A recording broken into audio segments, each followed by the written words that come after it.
ये कहानी दौलतपुर नाम के एक छोटे से गांव की है, जहां रघु नाम का एक गरीब किसान रहता था। रघु के परिवार में उसके अलावा उसकी पत्नी नीलम और एक बेटा सोनू था, जिनके साथ वह बहुत खुशी खुशी रहता था। रघु के पास गांव में अपनी एक जमीन थी, जहां पर खेती कर वह अपने घर का पालन पोषण करता था, परंतु अब उसकी वह जमीन पहले की तरह उपजाऊ नहीं रही थी। धीरे धीरे उसकी जमीन से फसल की पैदावार भी कम होने लगी थी। एक दिन इसी चिंता में वह अपने जमीन के पास बैठा होता है और कमाने का कोई और जरिया सोचने लगता है। दिन प्रतिदिन मेरे इस जमीन से उगने वाली फसल कम होते जा रही है। लगता है मुझे अब कोई दूसरी जमीन लेकर काम करना होगा, या तो कोई और जरिया ढूंढना होगा कमाने का। पर अब मैं इस जमीन के भरोसे नहीं रह सकता हूं।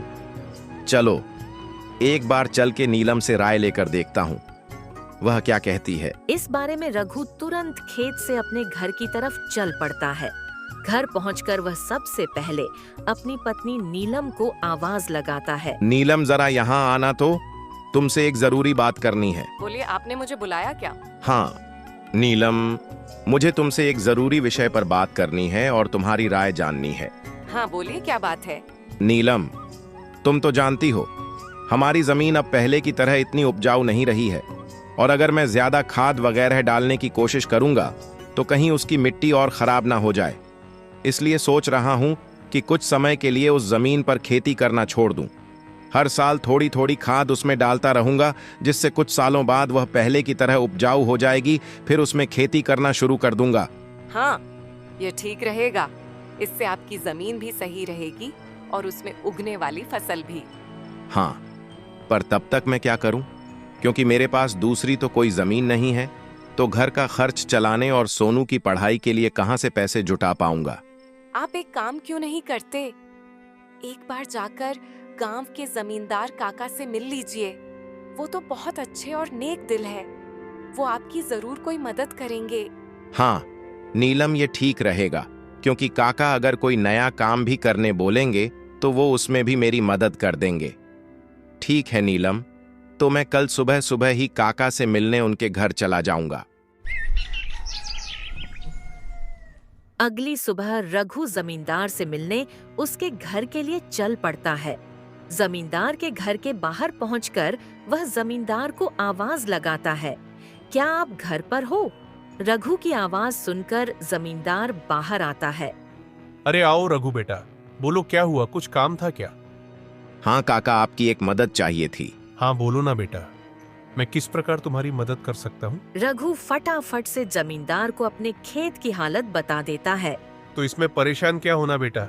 काका, मेरे पास एक ही जमीन है जिस पर खेती कर मैं अपने घर का खर्च चलाता हूँ, और मैंने आज तक खेती के अलावा कोई दूसरा काम भी कभी किया नहीं। तो अब यही नहीं समझ रहा हूं कि मैं क्या करूं। बेटा, खेती के अलावा दूसरा काम क्यों करना? तुम एक काम करो, मेरे पास गांव के बाहर एक जमीन है, तुम उस पर खेती करो। काका, पर इससे तो आपका नुकसान हो जाएगा। नहीं बेटा, कोई नुकसान नहीं होगा। इसी बहाने तुम मेरी जमीन की देखरेख भी करोगे, क्योंकि अब तो मेरी उम्र भी हो गई है और मेरा बेटा भी शहर में रहता है। तो इससे तुम्हारा भी भला हो जाएगा और मेरी भी थोड़ी जिम्मेदारी कम रहेगी। ठीक है काका, अगर ऐसी बात है तो मैं कल से ही उस खेत पर काम करने चला जाऊंगा। रघु जमींदार को धन्यवाद कहकर वहां से अपने घर के लिए निकल जाता है।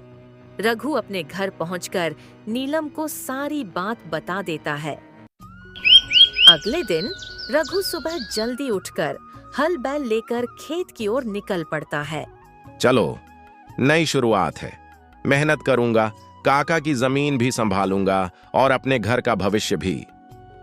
जैसे ही रघु खेत में पहुंचता है और पहली बार फावड़ा जमीन में मारता है, एक अजीब सी धात की टंकार की आवाज आती है। रघु चौंक जाता है। ये कैसी आवाज थी? नीचे कुछ है क्या? वह जोर जोर से मिट्टी हटाने लगता है। कुछ ही देर में उसे एक लोहे का संदूक मिलता है, बहुत पुराना, झंग खाया हुआ, लेकिन भारी। हे भगवान, ये क्या है? रघु उस संदूक को खोलता है तो उसके अंदर होती है सोने की ईंटें, पुरानी चांदी की मूर्तियां और एक हस्तलिखित पत्र। पत्र में लिखा होता है, जिस किसी को यह खजाना मिला है वह इस गांव का भाग्यशाली है। यह खजाना उस किसान के लिए है जो ईमानदारी और मेहनत से जमीन जोतने आया हो। राजा विक्रम सिंह 1835। मुझे विश्वास नहीं हो रहा। ये तो जैसे भगवान ने मेरी पुकार सुन ली हो। रघु खजाने में से कुछ जेवर लेकर गांव के सरपंच के पास जाता है और पूरी बात बताता है। सरपंच और गांव वाले इकट्ठा होकर तय करते हैं कि यह खजाना पूरी तरह रघु का होगा, क्योंकि उसने इसे ईमानदारी से पाया है। रघु अपने घर आता है, नीलम और सोनू को सब बताता है। हे भगवान, इतने सारे जेवर कहाँ से ले आए रघु? ये तो उस लोहे के बक्से में था जो मुझे खेत में पहली बार फावड़ा चलाते ही मिला। मुझे खुद यकीन नहीं हो रहा नीलम। रघु, लगता है सच में भगवान ने हमारी मेहनत और दुआओं का फल दे दिया है। अब हम सोनू को वही जिंदगी दे सकेंगे जिसका तुमने सपना देखा था। नीलम और रघु की जिंदगी अब पूरी तरह बदल चुकी थी।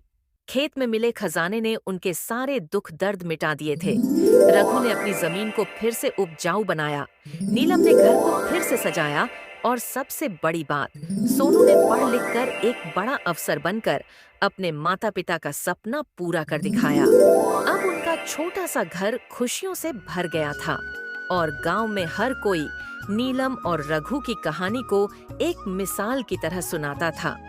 तो दोस्तों, ऐसी ही और दिल को छू जाने वाली कहानियों के लिए चैनल को जरूर सब्सक्राइब करें और इस वीडियो को शेयर करना ना भूलें।